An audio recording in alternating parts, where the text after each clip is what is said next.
Boa noite, meus irmãos, paz e graça do Senhor Jesus. Louvado seja o nome do nosso Deus. Queria convidá-los a curvarem suas frontes. Nós vamos orar. Nós vamos à presença do Senhor em oração nesse momento. Oremos. Senhor nosso Deus e Pai, estamos aqui, ó Deus, diante do Senhor na Tua presença, reconhecendo, Senhor, a nossa fragilidade, a nossa limitação, a nossa insignificância.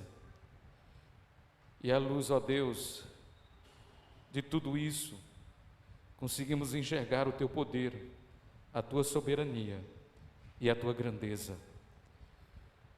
Abençoe, ó Deus, a vida do Seu povo nessa noite de hoje, que o Senhor preparou para nós, Pai. Tu sabes, ó Deus, o quão indigno sou, ó Deus, estar aqui diante da Tua santa presença. Estou aqui, ó Deus, por causa da justiça de Cristo que me cobre. E o meu desejo, minha oração nessa hora, é que o Senhor possa falar aos nossos corações por intermédio da Tua santa e divina palavra. Que o Senhor, ó Deus, possa nos guiar nessa noite de hoje, que possamos ter um momento proveitoso para os nossos corações. Em nome de Cristo Jesus. Amém. Abramos, irmãos, as nossas Bíblias no Evangelho de Mateus.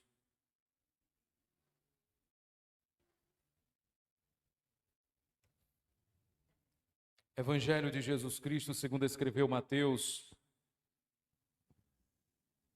Queria também cumprimentar aqueles que nos assistem por meio das redes sociais, por meio da internet. E hoje nós iremos falar um pouco sobre a missão do Salvador, a missão do nosso Senhor e Salvador Jesus Cristo. E nós vamos fazer isso à luz de Mateus capítulo 12, do 15 ao 21. Espero que os irmãos tenham encontrado o sagrado texto da palavra de Deus. E nós iremos fazer a leitura bíblica. Diz assim, irmãos, a palavra do Senhor. Acompanhe aí, por favor, em sua Bíblia. Mas Jesus, sabendo disso, afastou-se dali. Muitos o seguiram e a todos ele curou, advertindo-lhes, porém, que o não expusessem à publicidade, para se cumprir o que fora dito por intermédio do profeta Isaías: eis aqui o meu servo, que escolhi, o meu amado, em quem minha alma se compraz. Farei repousar sobre ele o meu espírito, e ele anunciará o juízo aos gentios. Não contenderá, nem gritará, nem alguém ouvirá nas praças a sua voz. Não esmagará cana quebrada, nem apagará a torcida que fumega, ou pavio que fumega, até que faça vencedor o juízo. E no seu nome esperarão os gentios. Somente até aqui, irmãos. Meus irmãos, alguém já disse de forma sábia que se o maior problema do mundo fosse um problema econômico, Deus teria enviado um habilidoso economista para cuidar dos problemas financeiros do mundo. Se o maior problema do mundo fosse um problema sanitário, Deus enviaria um grande médico para tratar os problemas de doenças desse mundo. Se o maior problema desse mundo fosse um problema existencial, Deus teria enviado para esse mundo um grande filósofo. Se o maior problema desse mundo fosse problemas de natureza mental, Deus teria enviado um grande psicólogo ou psiquiatra. Mas o grande problema em que esse mundo se encontra é o pecado. E por isso esse mundo precisa de um Salvador. Então o grande problema desse mundo é o pecado. E por isso Deus envia a esse mundo um Salvador para redimir esse mundo. Jesus não era um economista, ele não era um estadista, ele não era um político e ele não era um revolucionário. Jesus, na verdade, era o Filho de Deus, o escolhido na eternidade para pagar o preço do pecado dos pecadores nesse mundo. Meus irmãos, nós estamos diante de uma passagem da Sagrada Escritura que tem ligação com o que aconteceu no verso 9 ao 14. Logo após a cura de um homem em dia de sábado na sinagoga, os fariseus e os religiosos ficaram enfurecidos, porque Jesus havia, dentro da tradição judaica, violado o sábado, o dia do descanso. E por causa disso, eles montaram um conselho e eles estavam agora conspirando um meio para matar Jesus Cristo. Diante da conspiração que estava acontecendo para que Jesus fosse morto, veja a atitude que Jesus Cristo ele toma no verso de número 15. Mas Jesus, sabendo disto, sabendo de quê? Sabendo da conspiração que estava acontecendo para que ele fosse morto, ele afastou-se dali. Ou seja, Jesus estava preservando sua vida. Mas olha que interessante, Jesus ele foi escolhido por Deus para morrer por pecadores. Sendo assim, Jesus veio a esse mundo sabendo que iria morrer.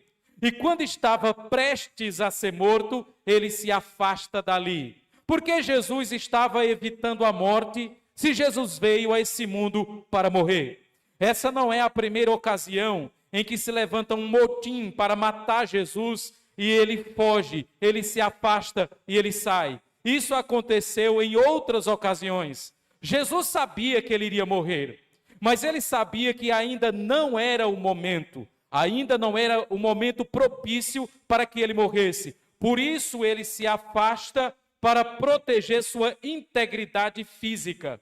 E Jesus nos ensina, meus irmãos, com isso aqui, que não é errado você buscar meios para proteger a sua integridade física. Jesus Cristo fez isso aqui neste momento. Ele saiu daquele local, daquela região, porque ele sabia da conspiração que estava acontecendo para que a vida dele fosse ceifada. E ele sabia que não era o momento. Por isso ele se afasta para proteger a sua integridade física naquele momento. E muitos o seguiam, uma grande multidão seguia Jesus. E a todos ele curou. Olha que interessante, meus irmãos. A todos ele curou. Jesus curou a todos aqui que estavam enfermos na multidão que o seguia. Jesus não era como os curandeiros na atualidade, que curam alguns de forma parcial, ou então traz uma mentira como se alguém fosse curado, onde na verdade a pessoa não foi. Jesus verdadeiramente curava todas as pessoas de todos os tipos de doenças e enfermidades. E quando ele curava, ele estava querendo ensinar algumas coisas através das curas físicas. Primeiro, a enfermidade, ela vem como consequência do pecado. A enfermidade vem como penalidade por causa do pecado. Nós adoecemos por causa do pecado. E é interessante que quando Jesus ele cura pessoas, Jesus está mostrando para nós que ele veio para desfazer os efeitos do pecado na vida do homem. E um dos efeitos do pecado na vida do homem é a doença. É bem verdade que esse efeito da cura completa só vai acontecer na glorificação final, quando os nossos corpos serão revestidos de imortalidade e de incorruptibilidade. Então os nossos corpos não estarão sujeitos mais a enfermidades. Portanto, quando Jesus ele cura, ele está mostrando que veio para desfazer os efeitos do pecado na vida do homem. Mas não só isso. Quando Jesus ele cura, ele também está apontando para a ressurreição física que vai acontecer no seu retorno. Porque na ressurreição final, os nossos corpos não estarão mais sujeitos a nenhum tipo de enfermidade. E quando Jesus curava, eles também estavam mostrando o seu messiado, de que de fato ele era o Messias prometido, enviado por Deus. As profecias do Antigo Testamento mostravam que a cura de enfermos, a cura de doentes, era característica do ministério do Messias. Então, quando ele cura pessoas, primeiro, ele está mostrando que veio para desfazer os efeitos do pecado na vida do homem. Segundo, a cura física aponta para a ressurreição final dos mortos. E terceiro, a cura física mostra que de fato Jesus era o Filho de Deus. E o texto continua, e ele diz, irmãos, aqueles que foram curados. As pessoas que eram curadas por Jesus, ele dava advertências, para que aquelas pessoas não tornassem público e notório o milagre que ele realizara. Veja o que diz o verso 16. Advertindo-lhes, porém, que não expusesse a publicidade. Irmão, Jesus advertia severamente aos seus, aqueles que eram curados, que eles não expusessem a publicidade, ou seja, que não tornasse notório e público a cura que Jesus realizou. É diferente, né, meus irmãos, daquilo que acontece hoje dentro de algumas igrejas, onde tudo é filmado, tudo é transmitido, tudo recebe holofotes. Hoje as supostas curas dentro de algumas igrejas é objeto de ostentação. Jesus não buscava ostentar os seus milagres, os seus sinais, os seus prodígios. Pelo contrário, Jesus buscava sempre o anonimato. Jesus, ele não estava em busca de publicidade. Jesus não queria que seus milagres fossem objeto de propaganda pessoal, mas ele sempre estava buscando o anonimato. Jesus não estava ali para trazer glória para si mesmo, mas para levar glória para Deus. Isso, meus irmãos, humilha profundamente nossos corações. Nós temos sede por sermos reconhecidos. Nós temos sede por sermos aceitos. E Jesus, pelo contrário, ele orientava e ele dizia: não falem nada para ninguém do que eu realizei aqui nesse momento. Então Jesus não estava em busca de holofotes, de publicidade, de fama. Não, Jesus não buscava essas coisas. E quando ele buscava o anonimato, ele fazia isso com um propósito, para que a palavra de Deus se cumprisse. Veja o que diz o verso 17. Para se cumprir o que foi dito por intermédio do profeta Isaías. Jesus aqui vai citar o texto de Isaías, capítulo 42, verso 1 a 3. E isso, meus irmãos, traz à nossa mente o propósito pelo qual Mateus escreveu o seu evangelho. Ele está buscando provar que Jesus é o Messias escolhido por Deus. Quando ele cita textos do Antigo Testamento, ele está mostrando que de fato Jesus era o Messias. E ele cita aqui a passagem de Isaías 42, do 1 ao 3. E o ministério de Jesus, que foi exercido no anonimato, aconteceu para que se cumprisse essa profecia. Veja o que diz a profecia.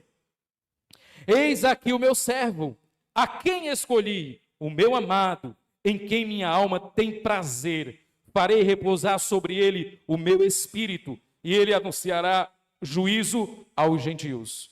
Primeiro, meus irmãos, a profecia de Isaías diz o seguinte: eis aqui o meu servo. A palavra servo aqui é a palavra pais, no grego, que significa servo ou filho. A melhor tradução aqui talvez seja melhor traduzida por filho e não por servo, embora servo seja uma tradução possível. Então, se a tradução fosse filho, ficaria o seguinte: eis aqui o meu filho, que escolhi, o meu amado em quem minha alma tem prazer. Irmãos, esta frase, esse trecho bíblico, ele aparece em outros momentos nos evangelhos. Você lembra quando Jesus foi batizado em Mateus capítulo 3, quando ele é batizado por João Batista? A Bíblia diz que os céus se abrem, o Espírito vem em forma corpórea de pomba, pousa sobre ele e uma voz do céu diz: este é o meu filho amado, a quem eu tenho prazer. No Monte da Transfiguração acontece a mesma coisa. Quando Jesus se transfigura diante dos discípulos, Pedro, Tiago e João, e naquele momento aparece Moisés e Elias, a voz ecoa e diz: este é o meu filho amado, a ele ouvi. Olha que interessante, meus irmãos. Pelo menos em 3 momentos, Deus falou: este é o meu filho amado. Aqui traz o texto: meu servo, o meu amado, em quem minha alma se compraz. E é interessante, queridos, que Deus só disse isso em um momento para o filho dele. E esse aqui é Jesus Cristo. Os judeus, quando leem Isaías 42, verso 1, eles dizem que o filho amado aqui é Israel. Mas, meus irmãos, o filho amado aqui não é Israel. O filho amado aqui é Cristo. E o evangelista Mateus, inspirado pelo Espírito, deixa isso claro. O filho amado aqui dessa profecia é Cristo. Esse texto aqui não estava limitado a Israel, circunscrito a Israel, mas apontava para Cristo. Deus só tem um filho amado, e esse filho amado é Jesus Cristo. Nós só somos filhos amados por causa de Cristo. Se não fosse Cristo, nós não seríamos filhos amados. Só é possível Deus olhar para mim e para você e nos chamar de filhos amados por causa de Cristo. Se não for por Cristo, Ele não nos chama de filhos amados. Então, meus irmãos, o texto vai dizer: esse é o meu servo ou filho amado, a quem eu escolhi.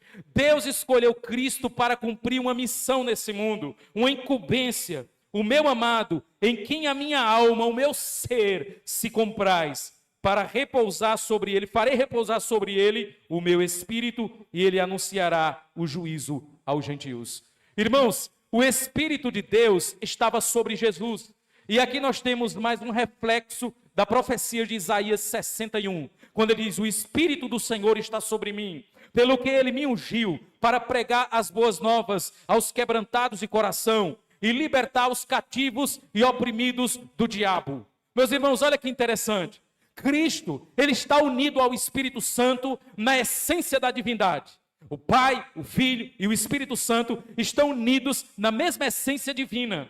E aqui o texto diz que o Espírito de Deus está sobre Jesus. A ideia do Espírito estar sobre ele é que o Espírito capacitou para exercer o ministério.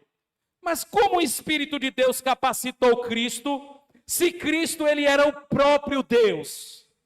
Como se deu essa capacitação se Cristo era o Deus encarnado? Em outras palavras, ele não precisava de uma capacitação do Espírito se ele próprio era Deus. E aqui, meus irmãos, eu chamo sua atenção, porque ao mesmo tempo que Cristo era Deus, ele também era homem. Ele assumiu a humanidade, ele era um homem completo como nós. E quando o texto diz que o Espírito está sobre ele, é sobre o homem, aquele que encarnou. Cristo, ele conhece todas as coisas. Ele não precisa ser ensinado por ninguém. Mas o autor de Hebreus diz que ele aprendeu pelo sofrimento que passou e foi aperfeiçoado. Olha que interessante. Como é que Cristo, que conhece tudo, que é perfeito, aprendeu pelo sofrimento e foi aperfeiçoado pelo sofrimento? Esse é aquele grande mistério da união hipostática, das duas naturezas de Cristo. Por um lado, Cristo é perfeito, mas por um lado, ele foi aperfeiçoado. Por um lado, Cristo, ele conhece tudo, mas por um lado, ele teve de aprender. E esse é o grande mistério da união hipostática. Então, o Espírito de Deus está sobre ele, mostrando que ele recebeu capacitação de Deus, e ele anunciará o juízo aos gentios. A missão de Cristo, meus irmãos, era anunciar o juízo aos gentios. Mas Cristo disse que veio para as ovelhas perdidas da casa de Israel. Quando ele enviou os discípulos para pregar, ele disse: vá primeiro nas regiões da Galileia. Os gentios receberam o evangelho depois. Veio para o que era seus, mas os seus não o receberam. A missão do Messias era proclamar o juízo, ou a doutrina de Deus, o ensino de Deus, o evangelho aos gentios. Mas o ministério de Jesus ficou circunscrito à região da Galileia. Jesus pregou para poucas pessoas que não eram judias. Então o ministério de Jesus fica circunscrito ali aos judeus. Mas ele veio com a missão de pregar a palavra de Deus para trazer o ensino de Deus aos gentios, aqueles que não são judeus. Isaías vai dizer, continuando a profecia: ele não contenderá, nem gritará, nem alguém ouvirá na praça a sua voz. Irmãos, olha a profecia de Isaías. Ele não contenderá, ou seja, ele não vai viver em conflito, se degladiando com pessoas. Ele não vai ficar gritando como um revolucionário. E ele não vai ficar gritando nas praças com uma caixa de som. Ele está mais uma vez aqui falando do anonimato do ministério de Cristo. Quando ele diz que ele não gritará, não se ouvirá a sua voz nas praças e não contenderá, Isaías está mostrando, meus irmãos, que Cristo, ele não é um revolucionário. E é importante que a gente entenda isso, porque dentro da mentalidade dos judeus da época de Jesus, eles esperavam um Messias revolucionário. E a expectativa que os judeus tinham na época de Jesus era que Jesus iria fazer um levante contra o Império Romano. Mas não só isso. Jesus ia agrupar um monte de pessoas ao seu redor, terroristas, para libertar o povo de Israel da opressão dos romanos. Então, contender, gritar, é uma prática de um revolucionário. Jesus não é um revolucionário, meus irmãos. E é importante dizer isso, porque certa feita, um escritor muito famoso, chamado Reza Aslan, ele escreveu um livro chamado Zelotas. E é um livro bem famoso, em que ele faz um estudo histórico da vida de Jesus. E ele diz que Jesus era um revolucionário. Jesus era um terrorista. Jesus era alguém que estava fazendo um levante contra o Império Romano. Irmãos, isso não é verdade. Isaías deixa claro na sua profecia, que é interpretada por Mateus, aplicando-se a Cristo, que ele não iria ficar contendendo como um revolucionário. Ele não iria ficar gritando, abaixo o Império de Roma. Não, ele não fez isso. E nem ficou gritando nas praças. Aí Isaías vai dizer, não esmagará a cana quebrada, nem apagará a torcida que fumega. A cana quebrada, o pavio que fumega, meus irmãos, é uma figura de linguagem para falar de pessoas que estão sofrendo e que estão sobrecarregadas pelas tradições dos fariseus. Pessoas que estão sofrendo, que estão padecendo com o jugo da religiosidade. A Bíblia diz que Jesus não veio para destruir e esmagar essas pessoas. Pelo contrário, ele veio para trazer esperança para essas pessoas. E foi o que Cristo fez em todo o seu ministério. Está Cristo confrontando os religiosos e acolhendo os pecadores. Você vê muitas vezes Jesus ademoestando duramente os religiosos e participando de refeições com meretrizes, publicanos, pecadores, prostitutas, cobradores de impostos. Então, quando isso acontece, é Jesus acolhendo os que estão sofrendo, abraçando os que estão padecendo. Ele veio com uma esperança para essas pessoas. Ele não veio para quebrar a cana que já está rachada e nem apagar o pavio que está saindo fumaça. Pelo contrário, meus irmãos, ele veio para trazer esperança. E no seu nome, os gentios esperarão. Agora eu tenho algumas coisas para falar para os irmãos que é muito importante nessa passagem bíblica. Primeira questão importante, meus irmãos, que eu queria que a gente pensasse dentro dessa passagem bíblica é o seguinte. A Escritura diz que ele veio para anunciar o ensino de Deus aos gentios. Mas o ministério de Jesus, meus irmãos, ele ficou circunscrito aos judeus. Como foi que Cristo anunciou o juízo aos gentios? Como foi que isso se deu? Se ele foi assunto aos céus, e o seu ministério ficou basicamente ali na região da Galileia. Como foi que o evangelho foi levado aos povos não judeus?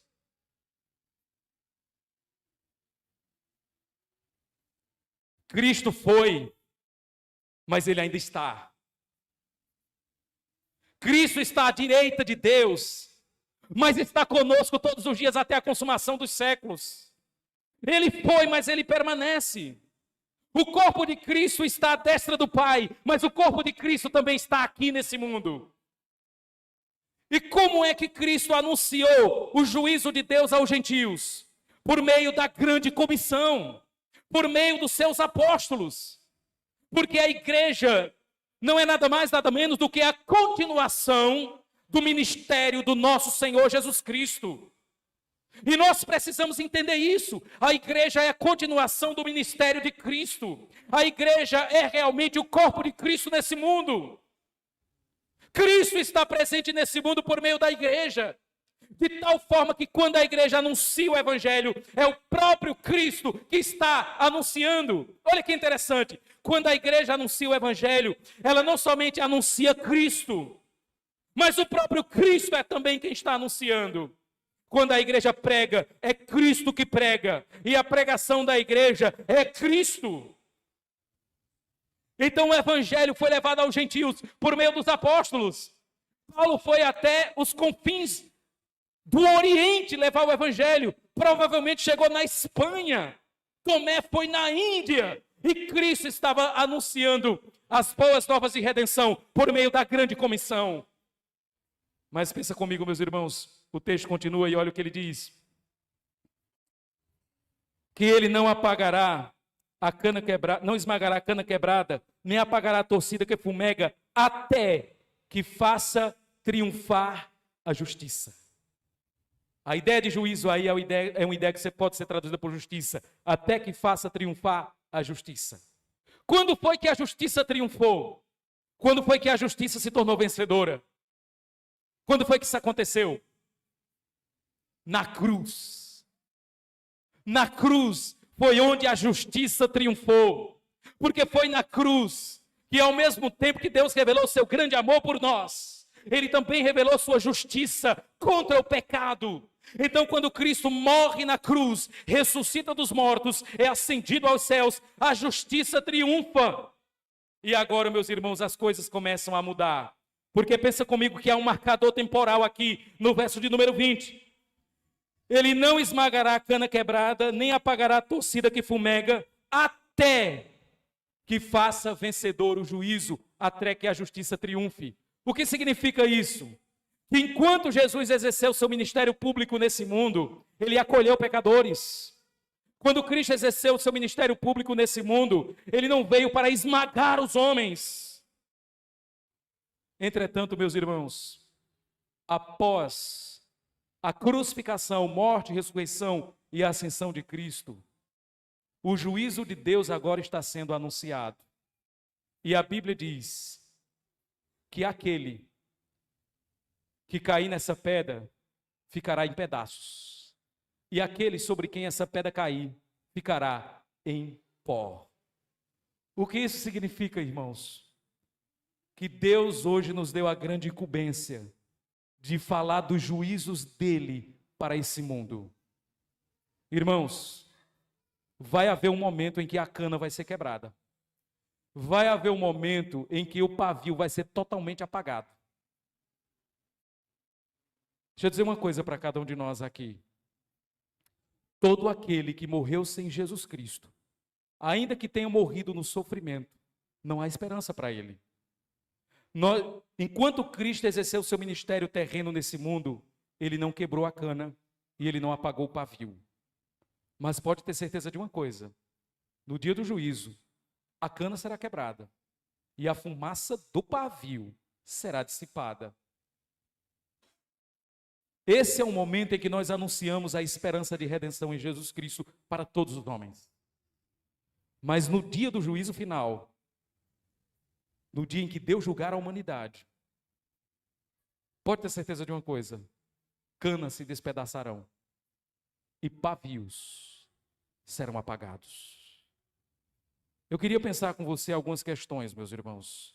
A primeira delas que eu queria pensar com você é que Jesus, ele não quer ser reconhecido como um curandeiro ou como um revolucionário.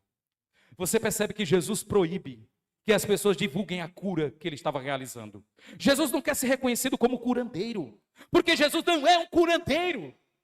O grande ministério de Jesus não foi curar pessoas. Curar fez parte do ministério de Jesus para mostrar que ele era filho de Deus. Era uma autenticação da mensagem que ele estava trazendo. Mas Jesus não quer ser reconhecido como um curandeiro. E é importante a gente falar isso hoje, porque as pessoas entram dentro das igrejas esperando que Jesus dê para elas uma cura. Elas não querem assumir compromisso real com Cristo, mas elas querem ter alguma enfermidade sanada. Elas querem resolver seus problemas temporais. Elas não querem compromisso com Cristo. Cristo não quer ser reconhecido como curandeiro. Ele quer que os pecadores o reconheçam como Filho de Deus, o Verbo encarnado. Porque você pode receber uma cura e ir para o inferno. Você pode morrer com uma doença e ir para o céu. O seu maior problema não é físico. O seu maior problema é espiritual. O seu maior problema não é a enfermidade que corrói o seu corpo. O seu maior problema é que você está destituído da glória de Deus. Você não precisa de um curandeiro. Você precisa de um Salvador. E Cristo cumpre essa missão de ser o Salvador. Ele também não quer ser reconhecido como revolucionário. A igreja não existe nesse mundo para guerrear contra o Estado. A grande missão da igreja não é tirar um político e colocar outro. A missão da igreja não é política. Cristo não é um revolucionário, como foi Che Guevara ou Lampião. Não, meus irmãos. Cristo não é lampião. Cristo não é um revolucionário. Ele é o Filho de Deus. A missão de Cristo está para além desse mundo. E nós precisamos tomar muito cuidado. Porque muitas vezes nós estamos reduzindo o cristianismo a um partido político. E o cristianismo não é um partido político. Cristo não veio para destronar César do trono. Ele veio para trazer o reino de Deus. Cristo não levantou um motim contra as autoridades romanas, com pedaço de pau e espadas. Ele não fez isso. É por isso que os judeus até hoje esperam a chegada de um Messias, porque eles se frustraram. Sabe qual era a expectativa do judeu? Que viria um Messias semelhante ao rei Davi, montado em um cavalo, com um arco, lança, espada, escudo, uma comitiva de soldados para guerrear contra as legiões do Império Romano. Aí vem Cristo, Galileu, pedreiro, nasceu em Nazaré, manda caminhar a segunda milha, dá outra face depois que levar uma bofetada. Bem-aventurado, feliz é que é perseguido por causa do meu nome. Os judeus, quando olharam para Jesus, disseram: esse pode ser qualquer coisa, menos o Messias. Porque eles esperavam um revolucionário. Deixa eu falar uma coisa para você que está aqui nessa noite de hoje. Quem é Jesus para você? Ah, pastor, Jesus é uma pessoa muito importante na minha vida. Eu não perguntei sobre isso. Quem é Jesus para você? Qual a figura de Jesus que você tem na sua mente? Os judeus colocaram na sua mente um Messias revolucionário. E até hoje eles aguardam o Messias. Jesus, meus irmãos, ele não é um curandeiro. Ele também não quer ser reconhecido como um revolucionário. Jesus é o Filho de Deus. Quando Jesus veio a esse mundo, ele não ficou nas praças dizendo: eu sou o Filho de Deus, me adorem. Ele ficou no anonimato. Quem é que faz isso hoje? É a igreja. Adorem a Ele. A igreja é quem grita nas praças. Cristo não fez isso. Essa é a missão nossa, de proclamar o nome dEle entre os gentios. Segundo, meus irmãos, Jesus, Ele é a única esperança de salvação para todos os povos. Sem Ele, não há esperança para ninguém. O texto vai dizer no verso 21, e no seu nome os gentios esperarão. Os gentios estavam esperando Jesus se manifestar para eles. Por quê? Porque ele veio para os judeus. Ele veio trazer as boas novas primeiro para os judeus, e os gentios ficaram aguardando o momento deles. Depois que os judeus rejeitaram, o evangelho agora foi levado para os gentios. E os gentios agora começam a abraçar a grande salvação.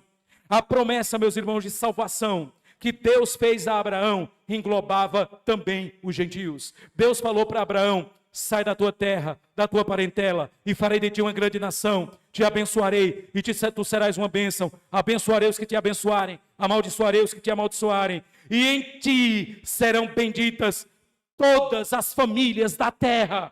Deus prometeu em Abraão que a salvação alcançaria também os gentios. E ao longo do Antigo Testamento a gente percebe isso acontecendo de forma gradativa.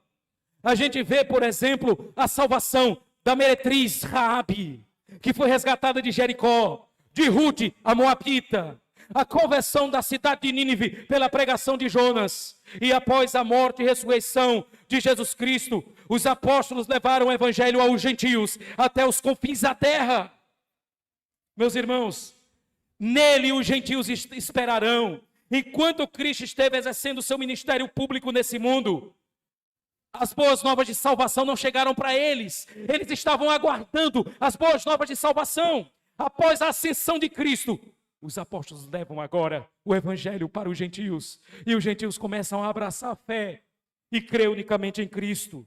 É por isso, meus irmãos, que só há salvação para todos os povos em Jesus Cristo. Não pode haver salvação fora de Jesus. Judeus, gentios, árabes, chineses, japoneses, espanhóis, italianos, a única esperança de salvação para os povos é Cristo.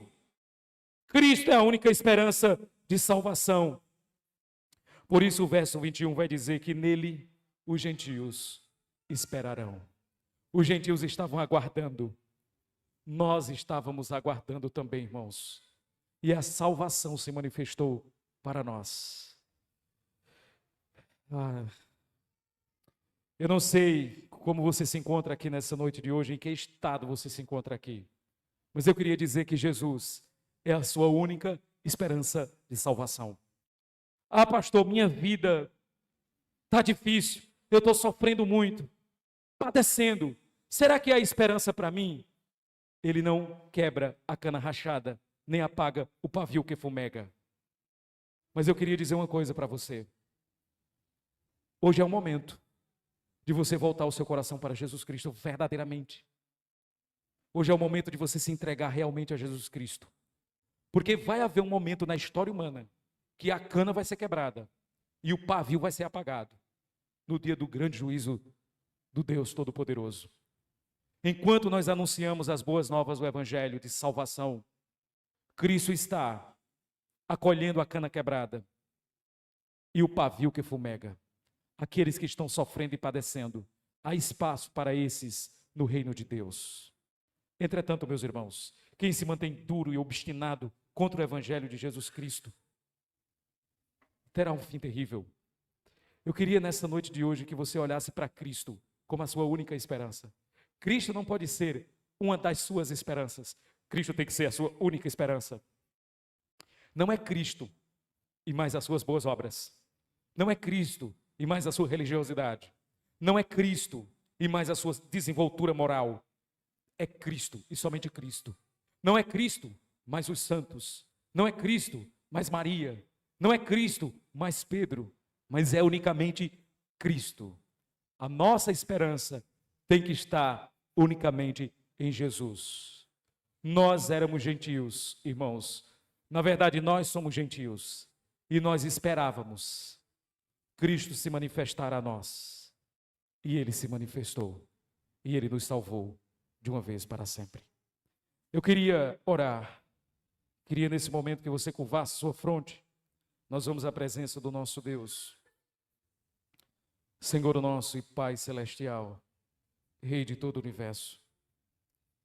Na Tua presença, Senhor, nós estamos e queremos Te louvar pela rica e gloriosa salvação que se manifestou em Cristo Jesus, Pai. Que teve um ministério pacato, há 2000 anos atrás, buscou o anonimato, e hoje seu nome é conhecido em toda a terra. Ó Deus, nós louvamos a Ti, ó Pai, porque Cristo continua pregando por meio da igreja, e a igreja anuncia as boas novas de Cristo. O Senhor nos deu essa incumbência, essa missão e essa grande responsabilidade. Cristo, ó Deus, não é somente anunciado por nós, mas Ele anuncia por intermédio de nós. Por isso podemos dizer, Pai, que o Teu Filho Jesus, ainda que esteja fisicamente à destra do Senhor, Ele está realmente vivo no meio de nós, Pai. E nós cremos profundamente nessa verdade. Essa verdade incendeia as nossas almas, Pai, em saber que Cristo está presente no meio de nós. Que nessa noite de hoje, ó Deus, o Senhor possa alcançar corações, que corações se submetam à autoridade suprema e poderosa do nosso Senhor Jesus Cristo. Que na sua primeira vinda, Senhor, viveu no anonimato, mas na sua segunda vinda, todo olho verá. Que nós possamos, ó Deus, olhar para Cristo como a nossa única esperança na vida e na morte. Aplique Tua verdade e a Tua palavra nos nossos corações, Senhor. Em nome do Teu Santo Filho, é assim que nós oramos e agradecemos. Amém. Glória ao nome do Senhor, irmãos.